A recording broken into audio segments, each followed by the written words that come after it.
నేను ఒక యువకుని, నా వయసు చాలా తక్కువ. అయినా ఈరోజు ఒక ఆళ్లగడ్డకు పోయినా, నంద్యాలకు పోయినా, చివరికి శ్రీకాకుళానికి పోయినా కూడా బైరెడ్డి సిద్ధార్థ రెడ్డిని గుర్తుపట్టి అభిమానిస్తారంటే దానికి కారణం మన నాయకుడు వైఎస్ జగన్మోహన్ రెడ్డి గారు. ఎలక్షన్లకు కేవలం 2 నెలలు ఉన్నాయి, కేవలం 2 months. ఇంకా కాబట్టి ఇంకా మళ్ళా అందరూ సార్ మీ లగాడికి మళ్ళా అందరూ సార్ కొంతమంది కన్నీళ్లు పెట్టుకుంటారు, కొంతమంది కన్నీళ్లు తుడుస్తారు, కొంతమంది ఇంకా ఏమేమి అడుగుతారో నేను చెప్పకూడదు. కానీ ఇదే చివరి అవకాశం అని అడుక్కునే వాళ్ళు ఉంటారు. ఈసారి కానీ మీరు మాకు అవకాశం ఇవ్వకుంటే మేము చచ్చిపోతాం, ఊరు విడిచిపెట్టి పోవాల్సింది అంటారు. కానీ నా యొక్క రిక్వెస్ట్ ఏం మీ అందరికీ అంటే కానీ యువకులు కూడా ఎక్కువ మంది ఉన్నారు. ఎవరు మనకు మంచి చేస్తారు అని ఆలోచించుకొని ఓటు వేయాల్సినటువంటి అవసరం ఉంది. ఈసారి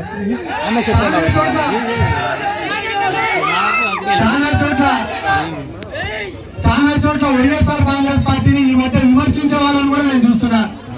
వైఎస్ఆర్ కాంగ్రెస్ పార్టీ రాదు అని చెప్పి తప్పుడు ప్రచారాలు చేసే వాళ్ళని కూడా నేను చూస్తున్నా. ఎందుకు ఇట్లా మాట్లాడుతున్నారని చెప్పి నేను సొంతంగా ఆలోచన చేసుకుంటే, తెలుగుదేశం పార్టీ అధికారంలో ఉన్నప్పుడు జన్మభూమి కమిటీలు అనేవి ఉండేది.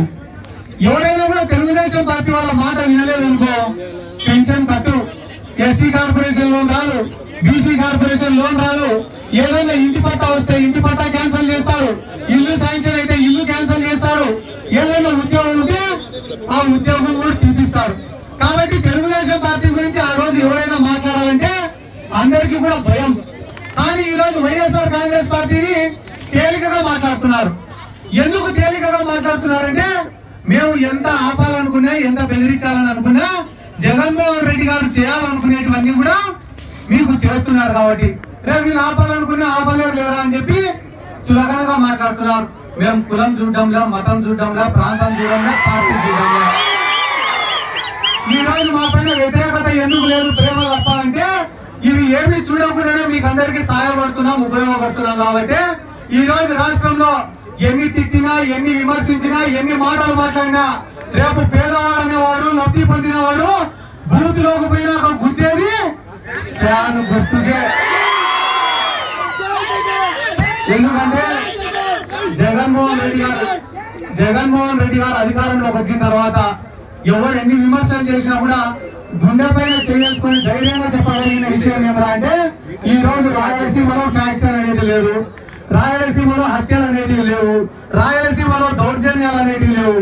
ఈ రోజు రాయలసీమలో ఉండేదంతా కూడా సంక్షేమ పాలన మాత్రమే. ఈ రోజు ఎన్నో కుటుంబాలున్నా పేదవాడంటే ఎట్లుండాలా అంటే, మా ఇంటికాడికి రావాలా, చేతులు కట్టుకొని నిలబడాలా, చెప్పులు వదిలేసి నిలబడాలా, మేము చెప్పింది వినాలా అనేటటువంటి పరిస్థితులు గత పాలకులు ఉన్నాయి.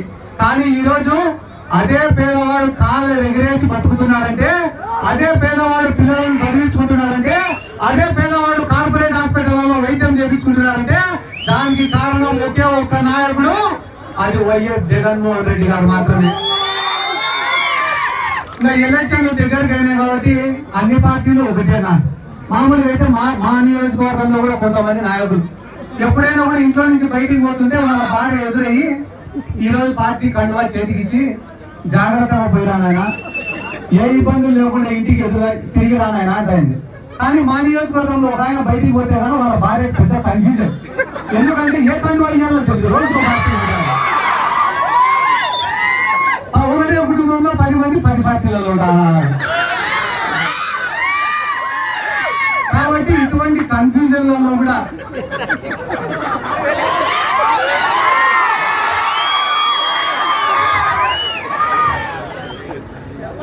కాబట్టి నేను ఏం కోరుకున్నానంటే కదా, జగన్మోహన్ రెడ్డి గారికి మీడియా వల్ల సపోర్ట్ లేదు. జగన్మోహన్ రెడ్డి గారికి మోడీనో కాంగ్రెస్ పార్టీనో ఇంకొకరినో అడుక్కోవాల్సిన అవసరం లేదు.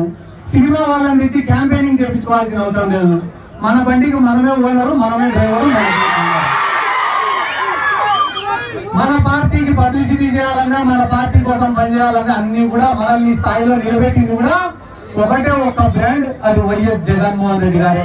అటువంటి జగన్మోహన్ రెడ్డి గారి కోసం కష్టపడి పనిచేయడానికి నాలాంటి యువకులందరూ కూడా సిద్ధంగా ఉన్నారు. ఎందుకంటే ఈ నంద్యాల జిల్లాలో ఉండే తెలుగుదేశం పార్టీ వాళ్ళ గురించి కూడా పెద్దగా ఆలోచించాల్సినటువంటి అవసరం లేదు. ఎందుకంటే ఈ నంద్యాల జిల్లాలో ఉండే మెజారిటీ తెలుగుదేశం పార్టీ నాయకులకు, అంటే 80% మంది తెలుగుదేశం పార్టీ నాయకులకు పొలిటికల్ గా లైఫ్ ఇచ్చింది ఒకటి వైఎస్ రాజశేఖర రెడ్డి గారు, రెండోది వైఎస్ జగన్మోహన్ రెడ్డి గారు.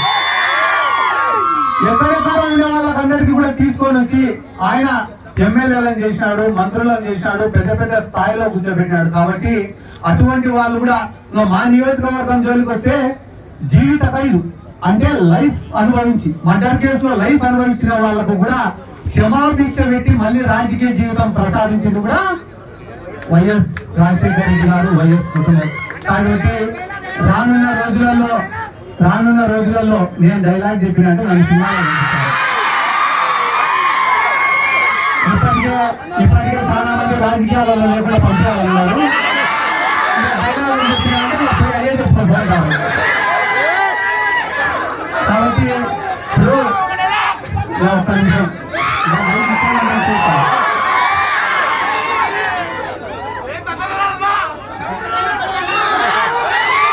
ఒక్క నిమిషం ఏమంటే ఆడదాం ఆంధ్ర అనే కార్యక్రమం కూడా దాదాపుగా 120 కోట్లు ఖర్చు పెట్టి ఆడదాం ఆంధ్ర అనే కార్యక్రమం కూడా చేయడం జరిగింది.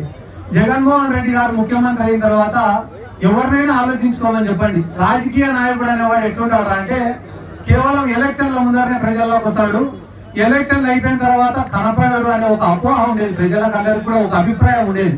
కానీ జగన్మోహన్ రెడ్డి గారు ముఖ్యమంత్రి అయిన తర్వాత గడప గడప మన ప్రభుత్వం అని చెప్పి ప్రజల్లోనే, జగనన్న సురక్ష అని చెప్పి ప్రజల్లోనే, జగనన్న ఆరోగ్య సురక్ష అని చెప్పి ప్రజల్లోనే, వై ఏపీ నీట్ జగన్ అని చెప్పి ప్రజల్లోనే, జగనన్నే మా భవిష్యత్తు అని చెప్పి ప్రజల్లోనే, ఇప్పుడు ఆడదాం ఆంధ్ర అని చెప్పి ప్రజల్లోనే, రేపు మేనిఫెస్టో తీసుకొని మళ్ళీ ప్రజల్లోనే.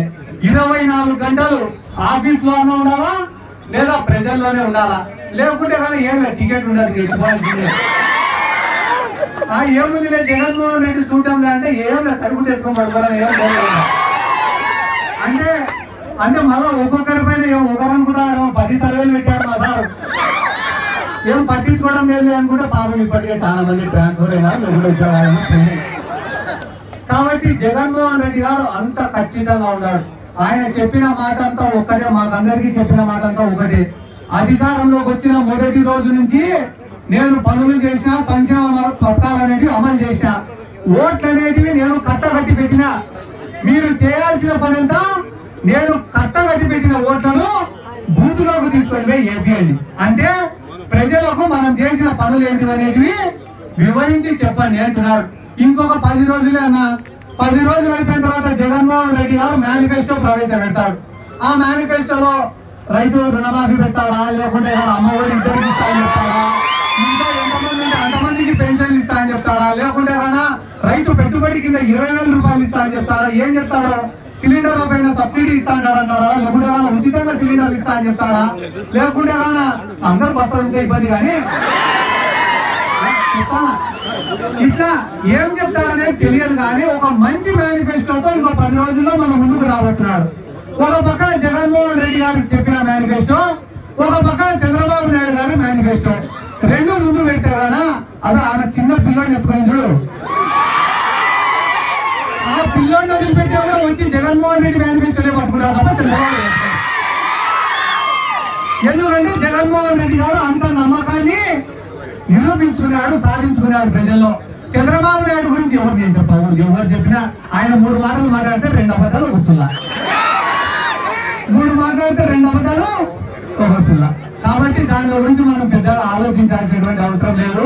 రానున్న రోజుల్లో మళ్ళా జగన్ గారు మాకందరికీ చెప్పిన మాటనే, విజయానికి షార్ట్ కట్లు అనేవి ఉండవు, విజయానికి షార్ట్ కట్లు అనేవి ఉండవు, కష్టపడితేనే విజయం సాధిస్తాం. కాబట్టి ఇక్కడ ఉన్న ప్రజలకు, యువకులకు కూడా నా యొక్క విజ్ఞప్తి ఏమరా అంటే, గంగుల కుటుంబం, ప్రభాకర్ రెడ్డి అన్న గారు పెద్దవాళ్ళు కానీ, నాని అన్న కానీ, ఇటువంటి మంచి వ్యక్తులకు ఎల్లప్పుడూ మీలాంటి వాళ్ళ ఆశీర్వాదం ఉండాలా, అభిమానం ఉండాలని చెప్పి ఈ సందర్భంగా నేను తెలియజేసుకుంటూ నాకు అవకాశం